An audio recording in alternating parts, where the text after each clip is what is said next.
پھانسی پر بیٹا چڑھنے والا ہے. اب اس سے پوچھا گیا کہ تمہاری آخری خواہش کیا ہے, آخری خواہش بتاؤ. تو بیٹا بولا کہ میری ماں زندہ ہے, دیدار کرا دو, کان میں بات کرنا چاہتا ہوں, راز کہنا چاہتا ہوں, ماں کو بلا دو. حاکم نے کہا روک دو پھانسی کو, مجرم کی ہر خواہش کو پوری کی جائے گی, اس کی ماں کو بلاؤ. ماں آ گئی. ماں جب قریب آئی, کان بڑھایا کہ راز کی بات کوئی بیٹا بتائے گا. بیٹے نے دانت سے اپنے ماں کے کان کاٹے.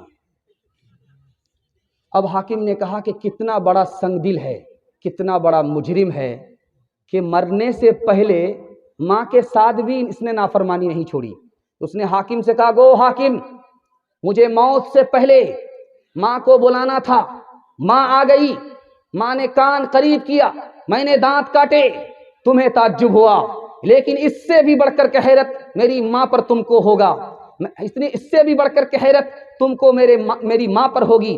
میں جو بتانے کے لیے جا رہا ہوں, میں بچپن میں انڈا چورا کر کے لاتا تھا, ماں کو دیتا تھا, ماں میری پیٹھ ٹھوکتی تھی, میں ڈکیت بن گیا, چور بن گیا. یہی ماں اگر کان کے نیچے ایک تماچا لگا دیتی, میری چوری چھوٹ جاتی, ڈکیتی چھوٹ جاتی. اس ماں نے مجھے ڈکیت بنایا, اسی کی وجہ سے میں پھانسی پر چڑھ رہا ہوں. 2-3 مثال آپ کی خدمت میں آ رہی ہے, دھیان سے اس کو سنیے گا. بیوی نے شوہر سے کہا کہ میرے کان خالی خالی ہیں, اچھے نہیں لگتے. شوہر سمجھ گیا کہ اللہ اکبر, ضرور چونا لگائے گی, زیور لانے کے لیے بول رہی ہے. یہ منطق سے نکل رہا ہے. ارے کان خالی ہوئے تو کیا ہوئے, میرے بھی تو کان خالی رہتے ہیں. تو بیوی قریب آئی, کہا کہ یہ جو میرے کان ہیں نا, یہ زیور پہننے کے لیے ہے, اور جو تمہارے کان ہیں میری فرمائش سننے کے لیے. اگر فرمائش نہیں سنو گے تو یوں تیرے کان کو میں مڑوڑ دوں گی.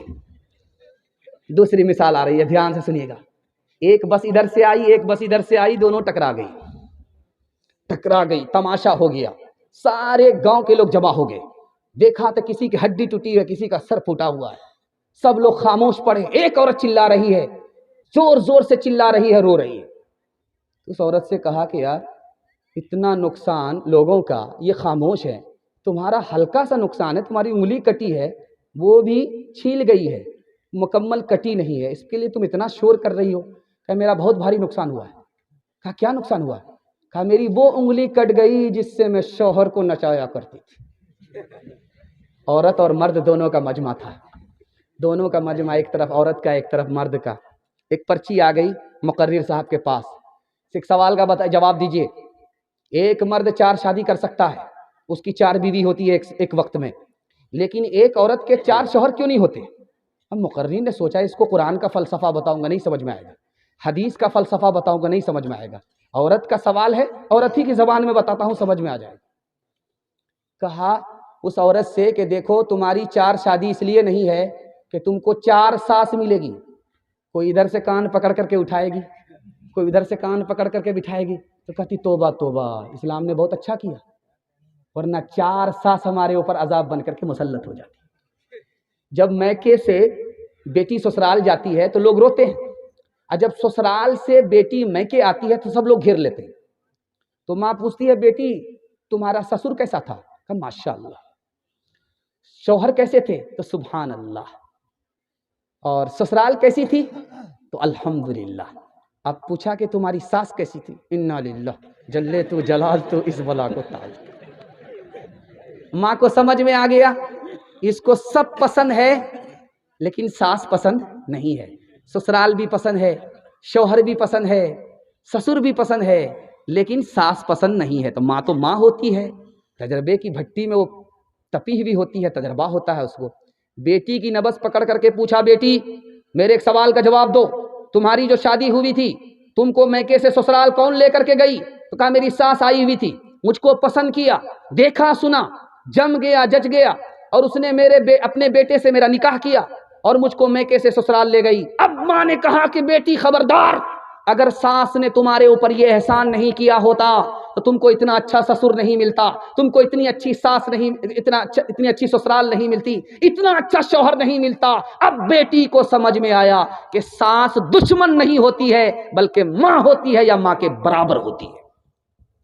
حضرت فاطمہ کی طرح عمر بھر ایسا کردار ہوتے سسرال میں، حضرت فاطمہ کی طرح عمر بھر ایسا کردار ہو تیرا سسرال میں، ساس تیری زمانے سے کہتی پھرے، ساس تیری زمانے سے کہتی پھرے، کچھ نہیں چاہیے بس بہو ساس ہو، اے بہن زندگی میں تو رہنا جہاں، گھر کو رکھنا بنا کر کہ جنت نما، اے بہن زندگی میں تو رہنا جہاں، گھر کو رکھنا بنا کر کہ جنت نما، شکر کرنا ادا رب کے احسان کا، شکر کرنا ادا رب کے احسان کا، شکر کرنا ادا رب کے احسان کا، ہاتھ میں تیرے دولہے کا جب ہاتھ ہو۔ جلسہ ختم ہو گیا، اگر آپ اجازت دیں گے تو بچوں کے حوالے سے سنا دے رہا ہوں، آپ لوگ سننے کے لیے تیار ہیں؟ دونوں ہاتھ اٹھائیے انشاءاللہ، سب کام پہلے ہوگا، شادی سب سے بعد میں کریں گے، ہاتھ اٹھائیے انشاءاللہ، شادی بعد میں کریں گے تو بچہ کہاں نصیب ہوگا؟ دھیان سے سنیے گا، جلدی سے نکل جائے گا، بالکل 2-3 منٹ کا پیغام، آخری پیغام سنا رہا ہوں، اپنے حصے کے جلسے کو مکمل کر رہا ہوں۔ اس کے بعد ایک راؤنڈ قاری مزمل صاحب کا آ رہا ہے، اس کو آپ سن لیجئے گا، اس کے بعد دعا ہو جائے گی۔ جلسہ بالکل آپ کا نکل چکا ہے، ہاتھی پاس ہو چکا ہے، صرف دم پھنسی ہوئی ہے، ایک جھٹکے میں انشاءاللہ وہ بھی پاس ہو جائے گی، دھیان سے سنیے۔ ماں نے بیٹے سے کہا کہ بیٹا حرام مت کمانا، حرام مت کھانا، تو بیٹے نے پوچھا کہ اماں کیوں، تم کو مطلب ہے ہمارے کمانے سے؟ حرام حلال کی بات تم کیوں کرتی ہو؟ تم کون سی مفتی ہو، کون سی عالم ہو، حرام حلال کی بات کرتی ہو؟ تو ماں نے کہا کہ بیٹا اگر تم حرام کماؤ گے، حرام کھاؤ گے تو میرا دودھ برباد ہو جائے گا جو بچپن میں نے تمہیں پلایا۔ بیٹا نکل رہا ہے، میدان میں تلوار لے کر کے جا رہا ہے، لڑنے کے لیے، اللہ کے دین کو بلند کرنے کے لیے جا رہا ہے۔ ماں نے روکا، بیٹے رک جاؤ، کہاں جا رہے ہو؟ کہا خدا کے لیے جا رہا ہوں، خدا کے دین کے لیے سر کٹانے کے لیے جا رہا ہوں۔ ماں نے کہا کہ بیٹا پیٹھ مت دکھانا، میدان چھوڑ کر کے مت بھاگنا، یاد رکھو سر کٹا دینا، تیری ماں تیرے اوپر فخر کرے گی کہ میں شہید کی ماں ہوں۔ بیٹا پیٹھ مت دکھانا ورنہ میں تجھے بچپن کا دودھ معاف نہیں کروں۔ تیسری مثال آ رہی ہے، دھیان سے سنیے گا۔ سولی پر بیٹا چڑھا ہوا ہے، لاش کے پاس ماں آ کر کے کہتی ہے سبحان اللہ، ماشاء اللہ، الحمدللہ۔ تو لوگوں نے کہا کہ اس ماں کا دماغ پاگل ہو گیا، بیٹے کی مصیبت دیکھا، لاش کو دیکھا، اس کا دماغ پاگل ہو گیا۔ ماں نے کہا میں پاگل نہیں ہوں، میں نے بچپن میں اپنے بچے کو اسی لیے دودھ پلایا تھا، حق بولنا، حق پر کھڑے ہونا، گردن کٹانی پڑے گردن کٹا دینا، لیکن جھوٹ مت بولنا۔ میرے بچے نے میرے دودھ کو برباد ہونے سے بچا لیا، مجھے خوشی ہے، مجھے غم نہیں ہے۔ چوتھی بات آپ کی خدمت میں آ رہی ہے، دھیان سے سنیے گا۔ بیٹا جنگ کے میدان میں ہے، خبر آئی گھر میں تمہارا بیٹا بھاگ گیا، میدان چھوڑ کر کے نکل گیا، شکست کھا گیا، ہار گیا، میدان چھوڑ کر کے بھاگ گیا۔ باپ نے کہا ضرور بھاگا ہوگا، ماں نے کہا میرا بیٹا بھاگ نہیں سکتا، میدان چھوڑ نہیں سکتا۔ پوچھا کہ کیوں؟ کہا اس لیے کہ بچپن میں نے اسے بعد میں دودھ پلایا، پہلے وضو کیا۔